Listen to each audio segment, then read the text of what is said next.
ئامادەبوانی بەڕێز بەخێر بێن بۆ 20مین فستیڤاڵی گەلاوێژ. سوپاسی بنکەی ڕووناکبیری گەلاوێژ دەکەم بۆ بانگێشکردنم و خۆشحاڵم کە لەگەڵتانە بەشدارم لەکردنەوەی ئەم فستیڤاڵە کە بریتیە لە گفتوگۆی بە نرخ و بە پێشبڕکەی ئەدەبی لە بوارەکانی شعر و چیرۆک و لێکۆڵینەوە و پێشەنگای شێوەکاری و پێشەنگای کتێب و شەوی شعری. بە ناوی حکوومەتی هەرێمی کوردستانەوە هیوای سەرکەوتنتان بۆ خوازم و هیوادارم بتوانن بەردەوام بن لە هەوڵەکانتان بۆ دەوڵەمەندترکردنی ئاستی هوشیاری و ڕووناکبیری و ڕۆشنگەری گەلەکەمان. پارساڵ ئەم فستیڤاڵە لەژێر دروشمی بیرە بوێرەکان مەشخەڵی ڕۆشنگەرین بوو. ئەم ساڵیش فستیڤاڵەکە لەژێر دروشمی عەقلی ئازادی نەوەیەکی ڕۆشنگەرە. پێم وایە ئەم دوو دروشمە تەواوکەری یەکترین. بیرە بوێرەکان و عەقلی ئازاد دەمانگەیەنن بەرەو ڕۆشنگەری، بەڵام بەمەرجەوە. بیر و بوێر و عەقلی ئازاد دوو دروشمی بەهێزن. ئەگەر بۆ چاکە و بۆ نیەتی باش بەکاربهێنرێن دەبنە سەرخان بۆ کۆمەڵگایەکی ئازا و ئازاد و ڕۆشنگەر و پێشکەوتوو. بەڵام وەک چۆن دەکرێت بۆ باشی و بۆ بنیاتنان بەکاربهێنرێن لە هەمان کاتە دەکرێت لە کرداردا بۆ خراپە و تێکدان بەکاربێن. چونکە بەتەنها عەقلی ئازاد و ئازادی بیر و ڕا مانای پێشکەوتن و سەرکەوتن نییە. عەقلی ئازاد بەبێ هەستی بەرپرسیارەتی، بەبێ خۆشەویستی بۆ خاک و نیشتیمان لەسەر بنەمای ڕق و کینە بەرەو تێکدان و فەوزا دەمانبات.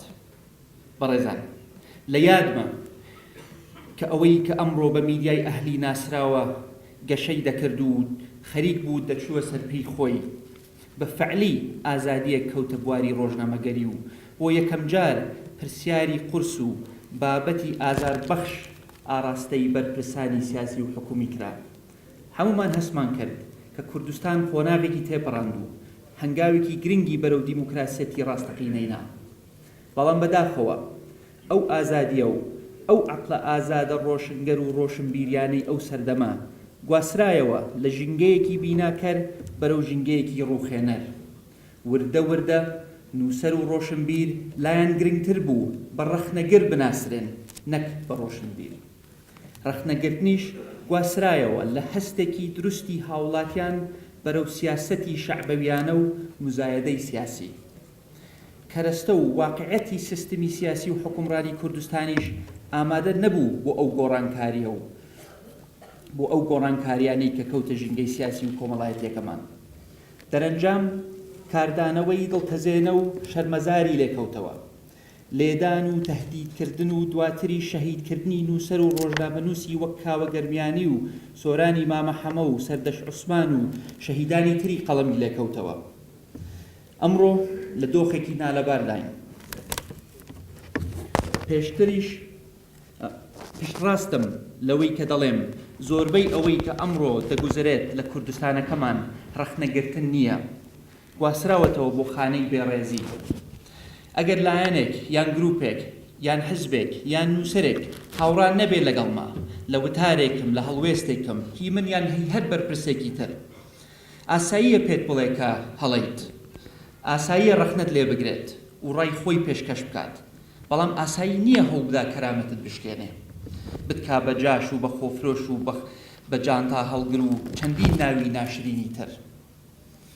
مەبەستم ئەوە نییە لە گرنگی ڕەخنەگرتن کەمکەمەوە، بەڵام ئەو ڕەخنانە نا کە بە زمانێکی ناشرین دەنووسرێن یان بە ئامانجی شکاندن و ناوزڕاندن دەخرێنە بەردەم خوێنەران و بینەران.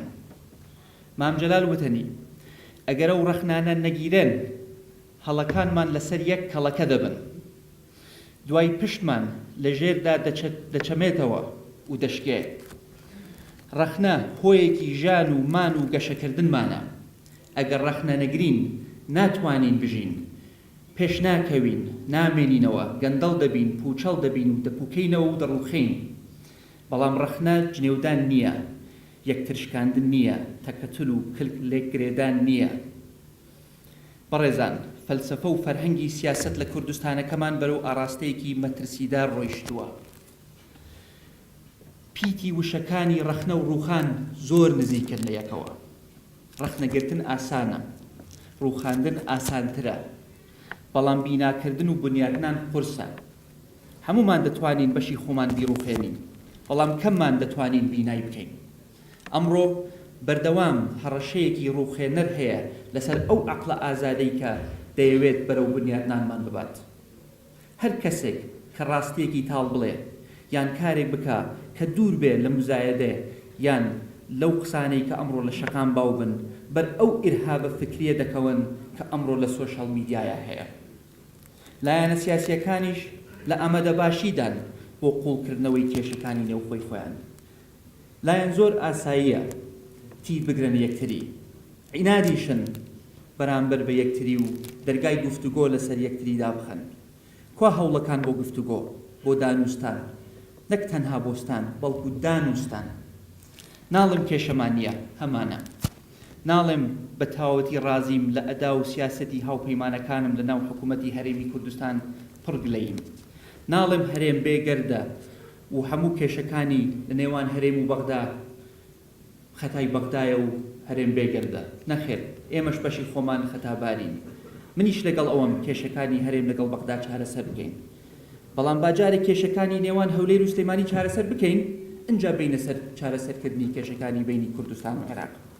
ئێمە تا ئێستا دوای 25 ساڵی حکومڕانی نەمانتوانیوە فۆرمولێک بدۆزینەوە بۆ پێکەوە ژیان لە ناو کوردستان. چۆن دەتوانین وا بە ئاسانی لەگەڵ بەغدای ڕێکەوین؟ من لە ژانی گەلەکەم دەگەم، ئەزانم معاناتیان زۆرە، ئەشزانم کە ئەرکی حکوومەتە مافی گەل و فەرمانبەرەکانی دابین بکات و لێرەوە ناچمە ناو قەوانەکەی ئێمە لەسەر دۆخی ئابووری هەرێمی کوردستان. تەنها ئەوە دەڵێم کە بە کردار دەستمان کردووە بە بەرنامەی دەربازکردنی کوردستان لەم دۆخە نەخوازراوە. هەوڵەکانمان بۆ چاکسازی کارگێڕی، ئابووری، لە بواری دارایی، لە تۆمارکردنی موچە خۆر و نەهێشتنی دوو موچە و سێ موچەی نایاسایی، لە چاکسازی لە کەرتی کارەبا، لە چاکسازی لە خانەنشینی مان دەست پێ کردووە. وردبینیکردنی پرۆسەی نەوت و گاز بە بەرهەمهێنانی نەوتەوە تا هەناردەکردن و فرۆشتنیەوە دەست پێ کراوە. لە هەمان کاتدا وردبینیکردنی پاڵاوگەکانی بازیان و کەڵەتیش بەردەوامە. لەگەڵ ئەوەش پرۆسەی فرۆشتنی نەوت و بەرهەمەکانی نەوت لە بازاڕی خۆماڵیش وردبینی دەکرێن. ئەمە هەمووی لەلایەن دوو کۆمپانیای هەرە گەورەی وردبینی لە جیهاندا ئەنجامەدرێن. بۆیە لەگەڵ زۆری ناخۆشی و کێشەکانمان هەندێک هەواڵی دڵخۆشکەریش هەیە و هیزیاتریش لە ئارادایە. کاری جدی زۆرە کە پێویستە پێکەوە ئەنجامی بدەین. بۆیە با دوور بکەوینەوە لە وتارە پڕ تەهدید و ڕووخێنەرەکانمان و بین پەنجە بخەینە سەر خاڵە ناکۆکیە ڕاستەقینەکانمان. ئایا کێشەکەمان لەوەدایە کە سلەیمانی نایەوێت لەژێر هەژمونی هەولێردا بژیت؟ باشە، با بین ڕێک بکەوین لەسەر سیستمێکی فێدراڵی و ناسێنتراڵی بۆ ناو هەرێمی کوردستان لە بری ئەو دەسەڵاتە ناوەندیەی کە هەماندا.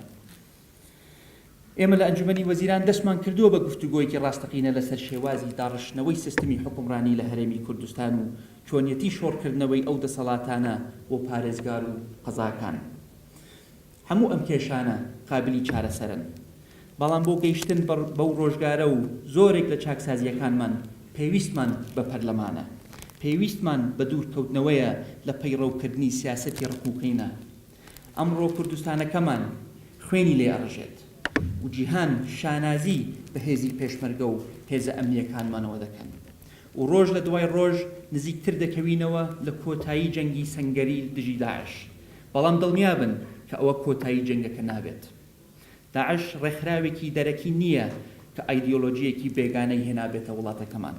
نەخێر، داعش لە ئەسڵدا ڕێکخراوێکی عێراقیە و بەدەستهێنانی سەرکەوتنی سەربازی زۆر ئاسانتر دەبێت لە چاو بەدەستهێنانی سەرکەوتنی جەنگی فکری دژی داعش. هەڵتەکاندنی ڕەگ و ڕیشەی ئەم ڕێکخراوە لە عێراق ئاسان نابێت.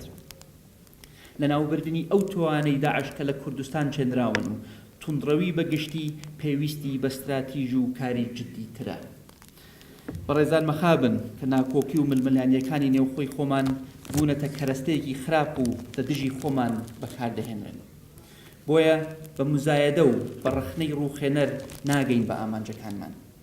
بە بێمنەتی بەرپرسانی حزبی و حکومیش لە داوا و ژانی گەلەکەشمان ناگەین بە عەقڵی ئازاد و سیاسی نیشتیمان پەروەر و بە ڕووناکبیر و ڕۆشنبیر و ڕۆشنگەری بنیادنەر و بە بەرپرسی بەرپرس و لە هەمووی گرنگتر بە یەکڕیزی گەلەکەمان ئەگەین بە ئامانجەکانمان.